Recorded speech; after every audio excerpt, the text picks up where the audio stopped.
Yung una kong tanong, nasaan yung 700,000 na yun? Gusto kong sabihin, geographically nasan sila? Kasi yung isa nating pwedeng gawin, of course, the plans are there.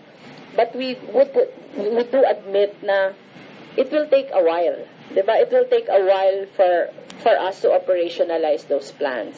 So yung tanong ko lang, kung meron ngayong mga nag-volunteer ng tulong, hindi ba natin pwedeng umpisahan na while ino-operationalize yung lahat? Hindi ba natin pwedeng gawin na halimbawa yung OVP tutulong, nasaan kaya naming 5 lugar?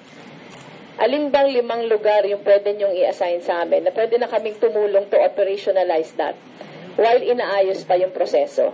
Halimbawa yung San Miguel nag-o-offer, halimbawa si Andrew Tan na-mention yata ni Yusek si Sir Andrew Tan, si Kevin.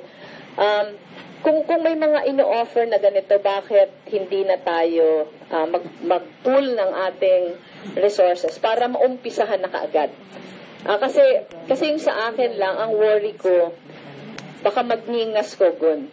Gusto sabihin, totoong may 700,000 surrenderies tayo, pero that should not be treated as an accomplishment. Diba? Kasi it is just a means to reach a target. Yung pinaka-target natin, maalis na talaga sila sa addiction. And we all know na yung pag-surrender would not solve it. The surrender is just step 1 of the process.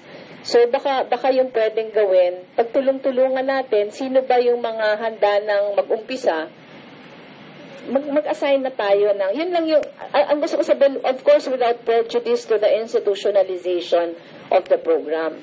What I'm just saying is the program is very good, pero baka pwedeng at this point, may umpisahan na tayo.